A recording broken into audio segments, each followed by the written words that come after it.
আসসালামু আলাইকুম। কেমন আছেন সবাই? আশা করি সকলে ভালো আছেন।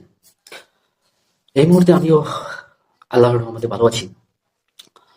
তো আজকে আপনাদের সামনে একটা বিষয় নিয়ে কথা বলার জন্য আসছি। সেটা হলো যে দেখবেন আপনার খুব কাছের মানুষগুলো কোনো এক সময় হঠাৎই চেঞ্জ হয়ে গেছে। আর এর কারণ হতে পারে হয়তো আপনি তার সাথে অনেকদিন যাবৎ যোগাযোগ করেন না। আপনি আপনার কাজে ব্যস্ত হয়ে গেছেন। আর নিজের কাজে ব্যস্ত হওয়াটাই কিন্তু স্বাভাবিক। বর্তমানে আপনি যেই কোম্পানিতে চাকরি করেন বা যে ব্যাংকে চাকরি করেন বা যেই সরকারি চাকরি করেন যেটাতেই করেন না কেন, আপনাকে কিন্তু ভালোভাবে কাজ করতে হবে। কাজ ফাঁকি দেওয়ার কোনো সিস্টেম নাই। এবং আপনি যদি অফিসের সেরা হতে চান তাহলে কিন্তু অবশ্যই কাজে ফুললি মনোযোগ দিতে হবে।